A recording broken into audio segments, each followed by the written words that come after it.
하나님께서 우리에게 주시는 말씀은 신명기 18장 1절부터 8절까지의 말씀입니다. 신명기 18장 1절부터 8절까지의 말씀입니다. 제가 조금 길어서 교독으로 함께 읽도록 하겠습니다. 레위 사람 제사장과 레위의 온 지파는 이스라엘 중에 분깃도 없고 기업도 없을지니 그들은 여호와의 화제물과 그 기업을 먹을 것이라.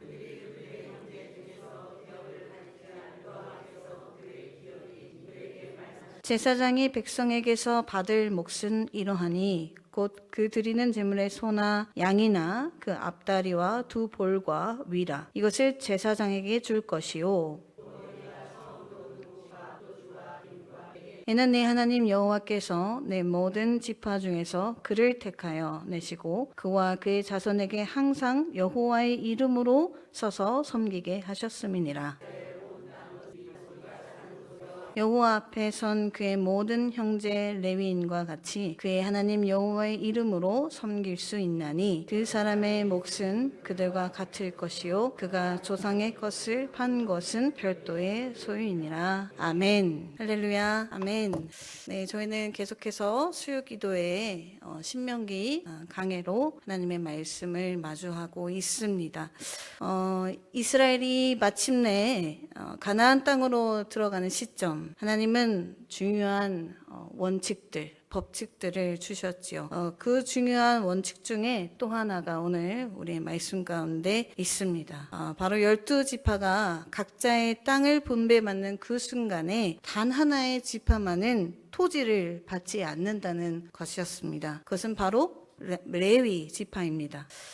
사실 이것은 매우 특별한 어떤 법칙 중에 하나라고 볼 수 있는데요. 토지가 없는 것이 이들의 정체성이자 소명의 핵심이라는 것을 우리는 이 말씀을 통해 볼 수가 있는 것이죠.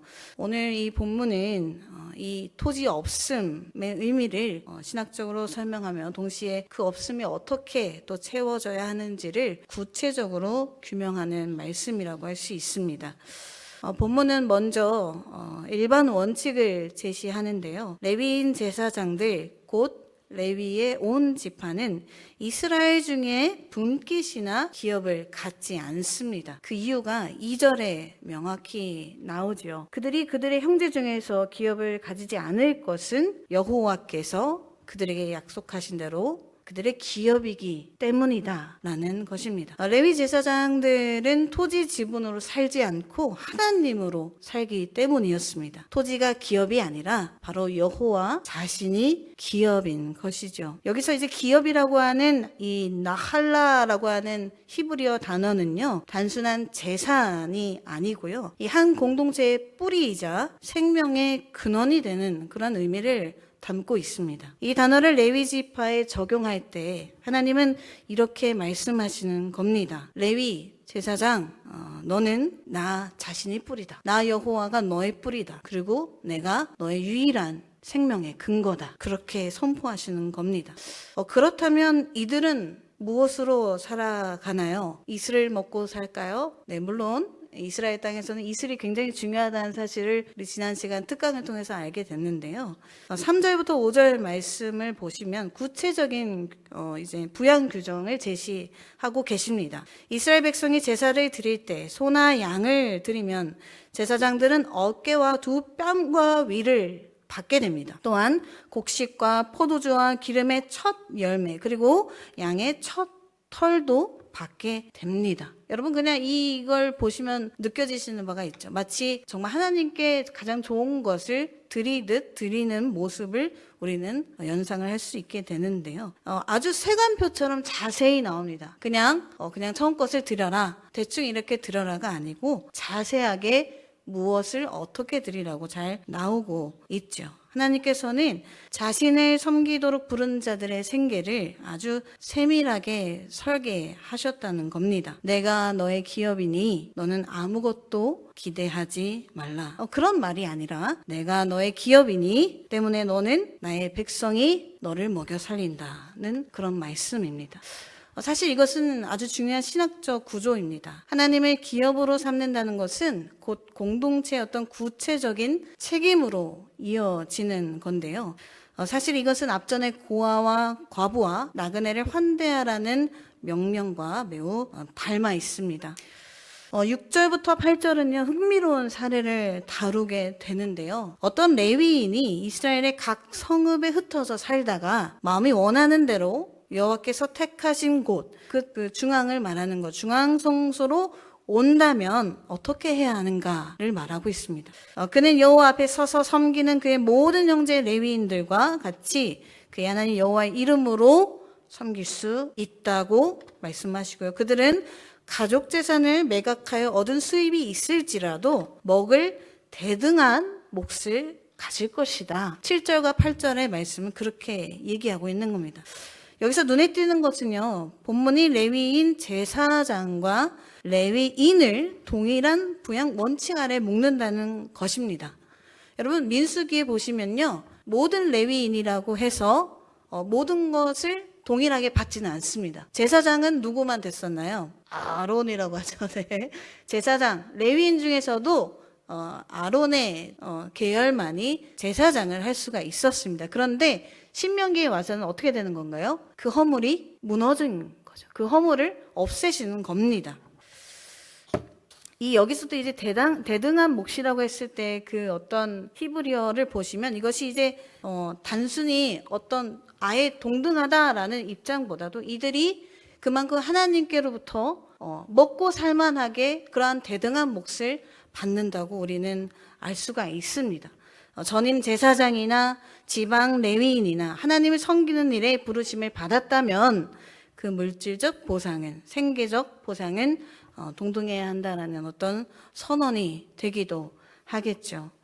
저는 이 원칙을 보면서 오늘날에도 유효한 도전을 던진다고 생각을 합니다. 이제 큰 교회의 목회자와 또 작은 교회의 목회자, 화려한 직분과 또 보이지 않는 봉사, 하나님 나라의 논리는 그 몫에 어떤 차이를 두지 않으신다는 겁니다. 사실 이 레위인과 오늘날의 목회자를 생각할 때 완전히 동일한가요? 우리가 그런데 이 부분은 좀 생각을 해봐야겠죠. 오늘 저희가 레위인에 대해서 보고 배우지만 완전히 동일할까요? 또 그렇지는 않습니다. 우리가 흔히 이제 어려운 말로 연속성과 불연속성이 있다고 얘기해요. 그러니까 같은 맥락이 있게 얘기할 수 있는 부분이 있지만 떨어지는 거죠. 연속되지 않은 부분도 있다는 겁니다. 오늘날 목회자는 무슨 지파, 무슨 가문으로 이어지나요? 그렇지 않습니다. 물론 요즘 신학교에 들어오는 사람들의 출신이 목회자 가문이 예전보다 훨씬 더 많아졌대요. 그게 무엇을 방증하는 건가요? 일반 사람들이 더 이상 목회에 관심이 없는 거예요. 신학교들 중에 정원이 차는 학교가 몇이나 될까요? 이제 아예 없습니다. 네, 아예 없습니다. 그 흔한 우리나라의 양대산맥이라고 했던 장신대와 총신대가 미달입니다. 네. 그 중에서도 오는 대부분의 사람들은 이제 목회자 자녀들이 이제 어떻게 보면은 어떤 뜨거운 소명도 있겠지만 꼭 그렇지 않은 현상들이 있을 수 있다는 거겠죠. 레위인의 핵심 정체성은 세 가지였습니다. 첫 번째, 하나님을 기업으로 삼는 자, 하나님을 상속받은 자들입니다. 말씀과 제의를 통해 공동체를 하나님 앞에 세우는 자, 그리고 그 역할 때문에 공동체의 물질적 부양을 받는 자. 이 세 구조는 오늘날 목회자에게도 그대로 이어지는 연속성에 해당됩니다.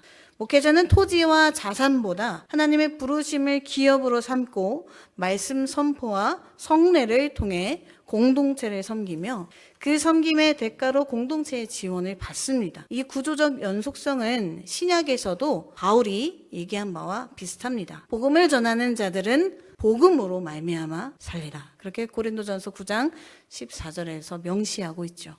그러나 결정적인 차이, 이제 불연속성에 대해 말씀을 드립니다. 레위인은 태어나는 것입니다. 태어났는데 내가 레위인인 거예요. 내가 태어났는데 아론 지파인 거예요. 지파가 정해져 있었고 가문이 정해져 있었고 그 혈통에서 벗어날 수 없었습니다. 아론 가문이 아니면 제사장이 될 수 없었고 레위 지파가 아니면 성막을 질 수 없었습니다. 소명이 아니라 어떤 출생이 평생의 직분을 결정했다는 거죠.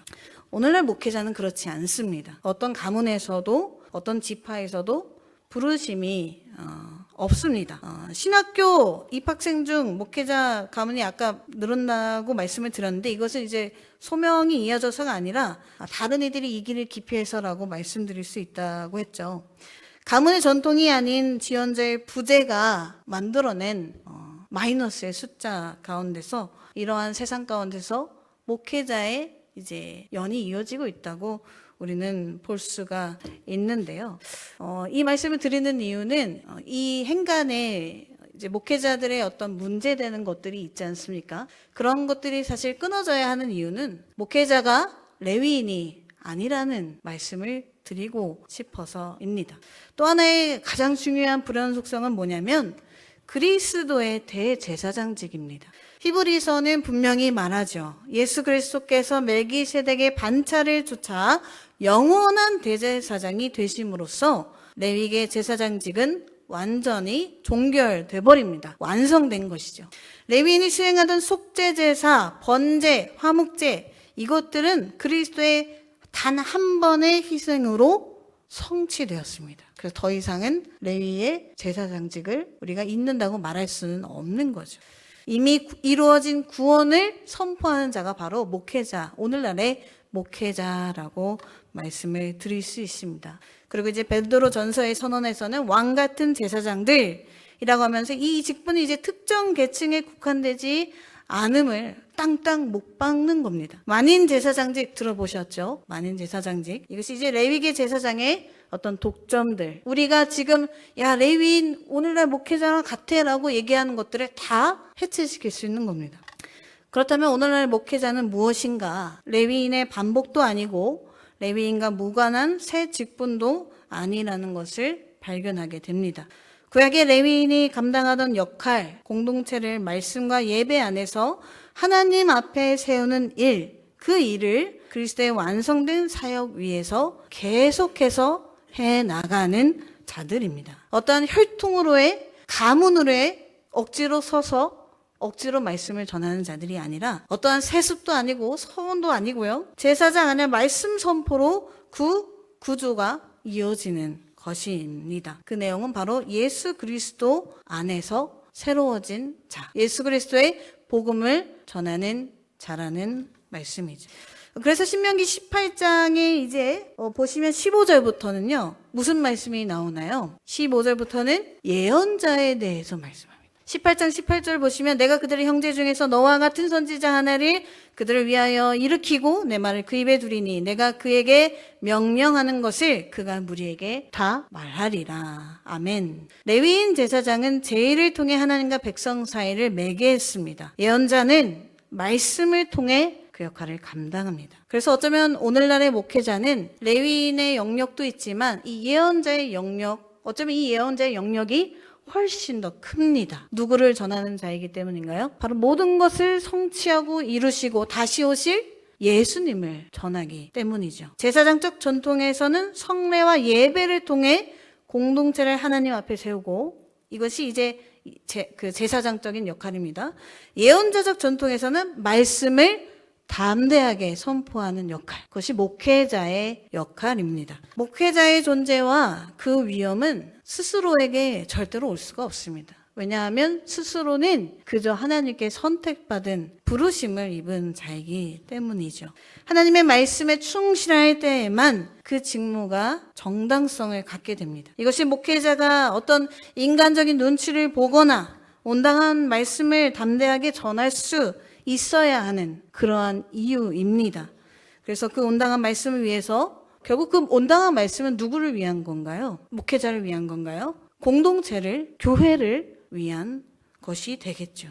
하나님의 기업을 목회자를 통해서 계속해서 모두에게 공급을 받고 그 기업을 계속해서 잇도록 하는 것. 그것이 오늘날 목회자를 세우신 하나님의 뜻인 줄을 믿습니다. 여기서 우리는 이제 본문의 가르침과 오늘의 현실 사이에 어떤 긴장을 계속해서 보게 됩니다. 제 얘기를 좀 드리자면, 저는 사실 목회 얘기를 절대 걷지 않겠다고 한 사람 중에 하나였습니다. 제 아버지가 가난한 목회자이시기도 했고, 또 옛날 분이시니까 늘 어려웠던 것 같아요. 그렇다고 화목하지도 않았고 늘 부모님이 이제 어려우니까 늘 그렇게 다투시는 모습도 자주 보고 정말 그 이제 몇 명 안 되는 그러니까 저희 아버지께서 제가 1살 때 개척을 시작하셨거든요. 그리고 지금도 몇 명 이제 미자립 교회를 계속 현역이십니다. 그러니까 제 나이만큼 개척을 하셔서 목회를 하신 거죠. 그의 셋째 딸입니다. 전 세 자매 중에 셋째 막내 딸인데 언제나 아버지는 그래도 세 자녀 중에는 한 명 정도는 하나님 나라를 위해서 좀 온몸을 다해서 좀 불사가야 되는 거 아니냐. 목사가 되지 않더라도 선교사도 할 수 있는 거고 막 그렇게 늘 저희 세 자매를 그렇게 가르치셨는데 뭐 언니들은 뭐 이제 뭐 그럴 수도 있겠다 하지만 결국에는 이제 하지 않았고 저는 늘상 그렇게 얘기를 했던 것 같아요. 절대로 가지 않습니다. 저만큼은 절대로 가지 않습니다. 그리고 이제 사실은 제가 아버지에 대한 원망이 컸었던 것 같아요. 왜냐하면 너무나도 어려운데 형편만 어려운 게 아니고 마음으로도 너무 어려우니까 이게 원망이라는 감정이 들 수밖에 없는 거예요. 아버지에 대한. 그래서 이제 제가 20대 초반에 대학을 나오고 그 대학도 아버지가 가라는 데를 안 가고 제 마음대로 제가 이과를 나왔는데 문과로 그냥 하향 지원해서 그냥 전문대를 가버린 거예요. 제가 이제 전기공학을 붙었었는데 아버지는 이제 4년제 전기공학을 가라 했는데 아버지의 말은 무조건 청개구리처럼 도망을 갔던 저라서 안 갑니다 하고 이제 전문대로 가버린 거죠. 문과로 이제. 그리고 거기를 졸업을 하고 나서 워킹홀리데이를 그냥 불현듯 떠나버렸습니다. 가지 말라고 했는데도 그냥 통보를 하고 떠나버렸어요. 그냥 무작정 도망치고 싶었던 것 같아요. 부모님이라고 하는 울타리도 좋았지만 동시에 또 애증의 관계잖아요. 원래 자녀와 부모의 관계는. 그리고 또 너무나도 이제 보수적이시고 저희 아버지는 이제 어려운데도 어머니가 이제 나가서 돈을 벌거나 아르바이트 하는 걸 다 막으셨어요. 목회자는 나가서 돈 벌면 안 된다고. 그런 아버지셨고 후원을 받는 것도 끊으시는 분이었어요. 그러니까 그 자녀로서 얼마나 이해가 안 됩니까? 어쩌다가 들어오는 과일 박스도 길거리에서 나눠주고 없고 막 이런 일들이 비일비재했던 아버지니까 자녀로서는 도무지 이해할 수 없죠. 그래도 약간의 또 이제 옛날 분이셔서 약간 폭력적이신 것도 있고. 그러니까 막 여러 가지가 섞여서 마음속에 뭐 원망이 있어서 그렇게 막 도망을 갔습니다. 그런데 이제 그 호주에서 제가 이제 건축 현장 일을 하면서 이제 갑자기 어떤 일이 찾아오게 되는데요. 메니르라고 하는 질병이 찾아오게 됩니다. 그것은 이제 엄청난 큰 질병은 아닌데 어지러움증입니다. 제가 그래서 지금도 커피도 못 마시고 녹차도 안 되고 홍차도 안 되는 이유가 짠 음식도 안 되고 그런데 어쨌든 그런 이제 어지러움증이 크게 온 거예요. 세상에서 느껴보지 못할 한 번도 경험해보지 못할 어지러움증이 오면서 나 이대로 죽는구나.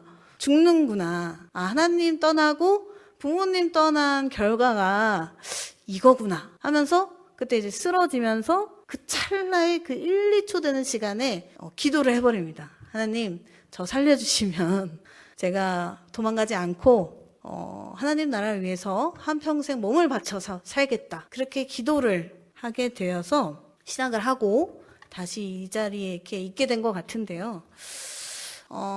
목회자의 위험은 뭘까요? 목회자의 위험은 돈을 안 버는 것, 들어오는 후원도 끊는 것, 물론 아버지의 지조와 그런 어떤 절개라고 해야 될까요? 그런 면도 저는 배웠습니다. 오늘날의 목회자에 대한 위험이 사실 많이 땅에 떨어졌어요. 땅에 떨어졌고 그와 동시에 교회도 떨어졌습니다. 동일한 것으로 이제 세상에서는 바라보기 때문이에요.